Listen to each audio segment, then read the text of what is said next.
Hello साथियों, अगर आप 11th या 12th में हैं, आपको एक नाम जरूर सुनने को मिला होगा, वो है रिलेशन एंड फंक्शन। और ये नाम काफी कठिन भी लगता है सुन के। साथ में जब हम किसी चैप्टर को या मैथ के किसी भी सवाल को पर मैथ की तरह सॉल्व करें, काफी कठिन लगेगा।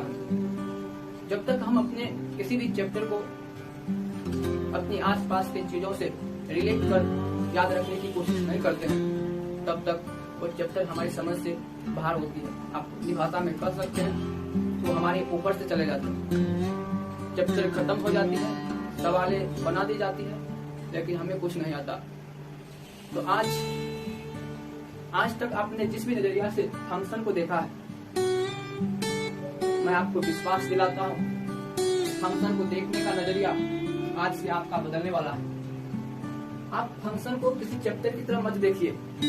जिस तरह आपका एक गांव है, उस तरह से समझिए कि फंक्शन एक गांव है जिसमें आप रह रहे हैं, और आपके गांव में आपके आसपास कई तरह के लोग रहते हैं, जिसमें आपके भैया और चाचा लोग हैं। उसी तरह ये जो फंक्शन का गांव है, इसमें भी कई तरह के लोग रहते हैं, और आपके गांव में जो लोग रहते हैं उसका भी अलग अलग नाम होता है, जैसे पिंटू, चिंटू, कुछ भी। उसी तरह इस गांव में जो लोग रहते हैं उसका नाम है। पहले तो हम उस गांव के बारे में जानना चाहेंगे कि गांव क्या है, इसकी विशेषता क्या है, इस गांव में क्या क्या होता है और किस किस तरह के लोग रहते हैं। तो पहले हम फंक्शन की परिचय को देखेंगे, यानी कि ये गांव क्या है, किस तरह के गांव है। तो उसके बाद देखेंगे इस गांव में किस तरह के लोग रहते हैं, यानी फंक्शन के प्रकार को देखेंगे, और हम काउंट करेंगे कि उस गांव में कितने व्यक्ति है या कितने तरह के लोग हैं। उसे आप कह सकते हैं कि हम डिफरेंट फंक्शन उस गांव में, जिस तरह से आपके गांव में एक गांव में लगभग 2-3 वार्ड होता है, इसी तरह से आप कह सकते हैं इनमें वार्डों की संख्या गिनेंगे, फंक्शन नाम के गांव में कितने वार्ड है। उसके बाद हम चेक करेंगे फंक्शन को, हम उस गांव में चेक करेंगे, गांव के लोग को देखकर समझना चाहेंगे ये किस तरह के लोग हैं। ऐसी कोई भी प्रमाण तो चाहिए, ऐसी जैसे कि आप जानते होंगे बड़ी बड़ी बाल लड़कियां रखती है, आप बाल देखिए बता सकते हैं वो लड़कियां होगी। श्योर नहीं हो सकते, 99.9% तो श्योर हो सकते हैं। इसी तरह हम हमारे पास कोई किसी तरह की फॉर्मूला आएंगे या थ्योरी आएंगी, जिससे हम चेक करेंगे कि किस तरह के फंक्शन है, ये किस तरह का गाँव है। उसके बाद गाँव की डोमेन और रेंज को देखेंगे, यानी गांव की क्षमता क्या है, ये गांव के लोग कहाँ, इस गांव के लोग की क्या क्या करने की क्षमता है, उसी को हम अपनी भाषा में या फिर मैथ की भाषा में डोमेन एंड रेंज बोलते हैं। अब हम उस गांव के अलग अलग व्यक्तियों को पढ़ना चालू करेंगे। इस गांव के हमारे इस चाचा का क्या नाम है, जैसे हमारे किसी चाचा का अलग अलग नाम होता है, उसी तरह इस गाँव में जो चाचा है उसका नाम है फंक्शनल इक्वेशन। वही दूसरा चाचा है, उसका नाम है इवन एंड ऑड फंक्शन।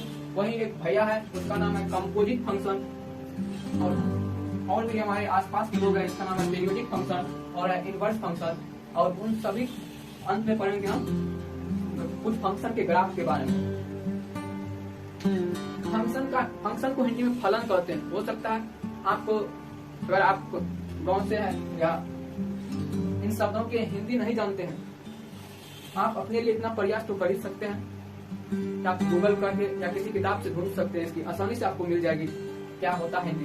वैसे मैथ में हिंदी समझना कोई मुश्किल बात नहीं होती है, हिंदी और अंग्रेजी अप्रोक्स दोनों की लेवल सेम होती है।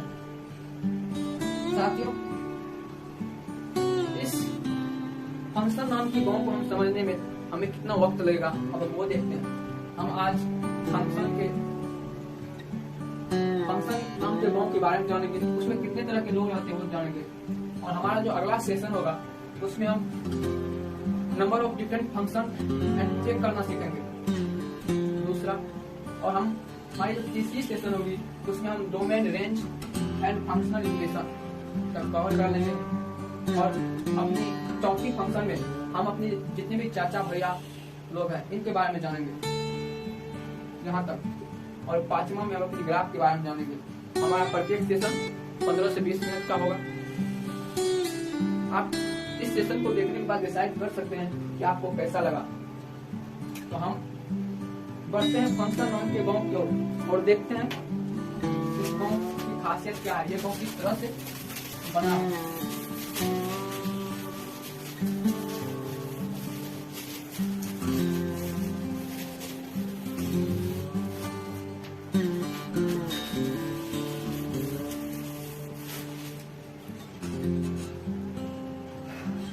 मान लीजिए फंक्शन नाम का भी कोई गाँव नहीं, ना ही हम जानते हैं किसी गाँव के बारे में, हम लोग बनाने का प्रयास कर रहे हैं। हम सभी मिलकर बैठे, हम सब विचार कर रहे हैं हमारे गांव में क्या क्या होनी चाहिए। जब हम गांव बनाना चाहते हैं उसमें जरूरी है लोग तो रहेंगे। लोग में दो तरह के होते हैं, जनरली दो तरह के लिंग होते हैं, एक लड़का एक लड़की। फंक्शन हमेशा एक सेट के लिए डिफाइन होता है, ये भी याद रखिएगा। हमारा एक ग्रुप ये है X1 Y। हम X को हमेशा बोलेंगे लड़का वाला ग्रुप, ये X हमारा लड़का वाला ग्रुप है। Y को हमेशा क्या बोलेंगे, लड़की। जिस तरह से हमारा अपने स्कूल में हमारे लड़के के ग्रुप होते हैं, उसी तरह हमारे गांव में भी होते हैं। उसमें प्रत्येक अलग अलग नाम होता है, पिंटू चिंटू कुछ भी। इसी तरह इस लड़के वाले ग्रुप में जो पिंटू है उसको X1 दिए, चिंटू को X2 दे दिया। इसी तरह मान लेते हैं इसको में M लड़का है, और जो लड़कियां हैं रीता गीता, उसका नाम हम दे देते हैं Y1 Y2 डॉट डॉट। मान लेते हैं N लड़कियां हैं उसको में। तो हमारी क्या कंडीशन है इस गाँव फंक्शन नाम की गाँव को, तो इस गाँव को बनाने में हम कौन कौन सा कंडीशन फॉलो करा, इससे इस गाँव का नाम हम फंक्शन दे सके। तो हमारी पहला कंडीशन, अगर हम फंक्शन नाम का गाँव बनाना चाहते हैं तो फंक्शन का हमारी पहला कंडीशन है कि सभी लड़का का शादी होना चाहिए, मतलब एक भी लड़का कुमार नहीं होना चाहिए। सभी लड़का शादीशुदा होना चाहिए। इसी में है सभी लड़का शादीशुदा होना चाहिए, यानी कि जितने भी हमारे लड़के वाले ग्रुप है उसमें कोई भी लड़का कुमार नहीं रहना चाहिए। और हमारी दूसरा क्या है, और लड़कियों पर कंडीशन हम ऐसा को बनाना चाहते हैं उसमें लड़कियों को किसी तरह की हम कोई कंडीशन नहीं लगाएंगे, वो हमारे इस गांव में पूरी तरह स्वतंत्र होगी। हमारे इस फंक्शन नाम की गांव में लड़की की मर्जी चलेगी, और वो चाहे वो शादीशुदा हो भी सकती है नहीं भी हो सकती है।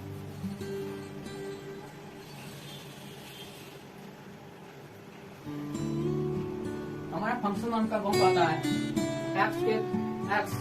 जब भी हम X बोले तो आप लड़का समझिए, और Y बोले तो लड़की ग्रुप समझिए। बोला X एक लड़का के समूह में एक भी लड़का ऐसा नहीं होना चाहिए जो कुमार है, सब लड़का खा जाना शादीशुदा होना चाहिए।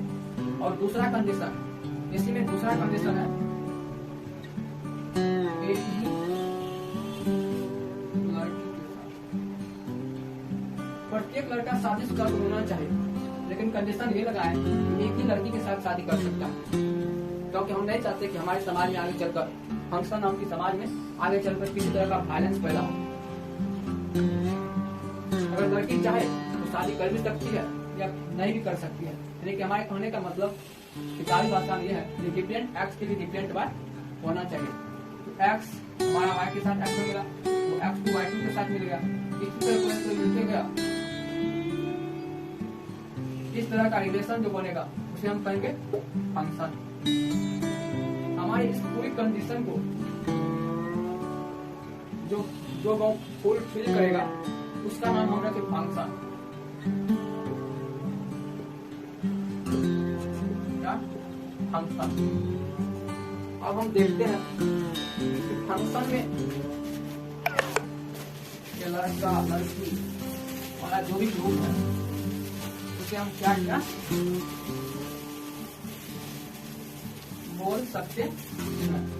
हमने देखा कि एक हमारे लड़का वाला ग्रुप था और एक लड़की वाले।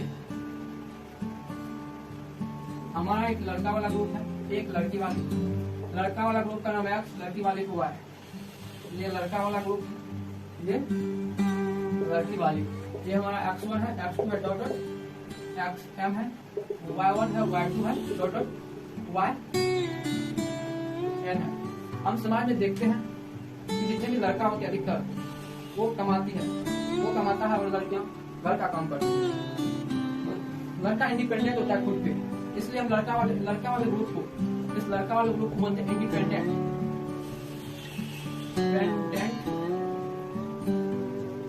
वेरिएबल, और लड़कियां डिपेंड होती है इसलिए हम बोलते हैं इसे डिपेंडेंट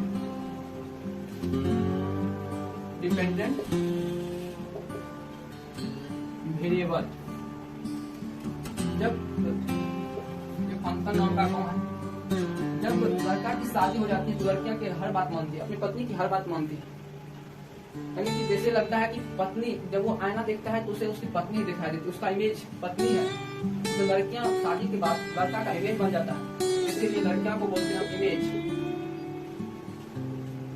और लड़का उसका क्या होता है, प्री इमेज।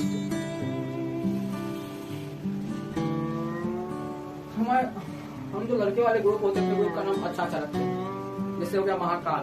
उसी तरह ये फंक्शन नाम के गाँव में जो लड़का वाला ग्रुप है ये अपना नाम रखा डोमेन।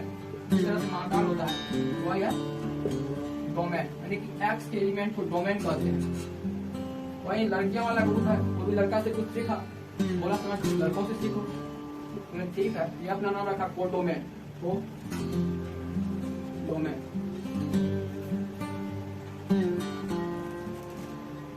हमने अभी तक देखा फंक्शन, हम अपनी भाषा में कहें तो फंक्शन क्या होता है, तो डिफरेंट एक्स के लिए डिफरेंट वाई हो, डिफरेंट एक्स के लिए डिफरेंट एक्स डिफरेंट वाई से कनेक्ट हो, उसे फंक्शन कहते हैं। फंक्शन में जो एक्स होता है, फंक्शन में एक्स के एलिमेंट को डोमेन कहते हैं, तो लड़कों वाले ग्रुप को डोमेन कहते हैं, और जो लड़कियां वाली ग्रुप होती है उसे कोडोमेन कहते हैं। लड़का इंडिपेंडेंट होता है, लड़कियां डिपेंडेंट होती है, इसलिए इसे डिपेंडेंट वेरिएबल कहते हैं। लड़का वाले ग्रुप का इमेज बन जाता है लड़की को इमेज बोलते हैं, वाई के एलिमेंट को इमेज ही बोलते हैं, एक्स के एलिमेंट को प्री इमेज बोलते हैं। इसमें भी एक टर्म आता है उसे बोलते हैं रेंज डिफाइंड, याद रखिएगा रेंज डिफाइंड होता है लड़कियों वाले ग्रुप के लिए।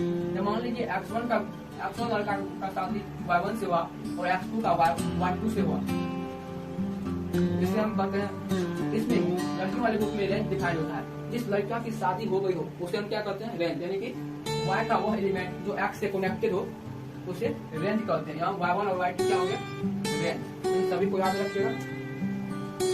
हम आगे बढ़ते हैं, एक एग्जाम्पल लेकर आप लोगों को जल्दी समझा देते हैं। हमारा सेशन भी लंबा होता जा रहा है, आप लोग भी बोर हो रहे होंगे। एक एग्जाम्पल लेते हैं, ये हमारा एक्स ग्रुप है, ये है वाई। मान लेते हैं एक्स में 1 2 3 एलिमेंट है, वाई में ए बी सी और डी है। ये किसी गाँव में ये दोनों समूह बैठा है, ये लड़का वाला है ग्रुप, ये लड़की वाली ग्रुप। ये दोनों मिलकर चाहता है कि हम ये गाँव बनाए, उसका भी नाम फंक्शन हो। कंडीशन ये था कि एक भी लड़का कुमार नहीं होना चाहिए और एक लड़का एक ही लड़की के साथ शादी करना चाहिए। ठीक है, उस कंडीशन को फुलफिल कर देते हैं। एक दूसरा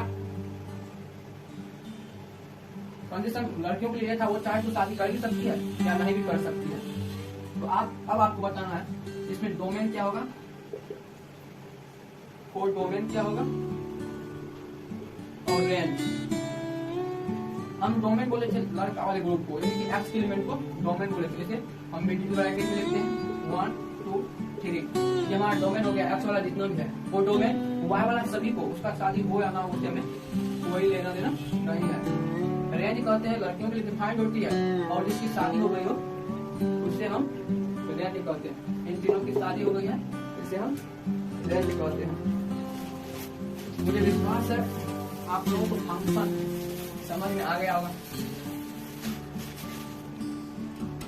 अगर समझ में आया, अगर आपको फंक्शन समझ में आ गया तो आप चाहे तो हमारे सेशन को लाइक कर सकते हैं, सब्सक्राइब कर सकते हैं और चाहे तो शेयर भी कर सकते हैं।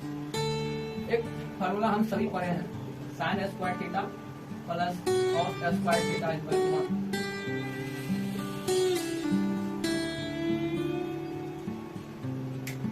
चलिए इतना पढ़ने के बाद हम एंजॉय कर लेते हैं। एक लड़का था, एक कहानी सुनाते हैं हम लोग। एक लड़का था और एक लड़की थी, दोनों चाह रहे थे कि हम शादी करें।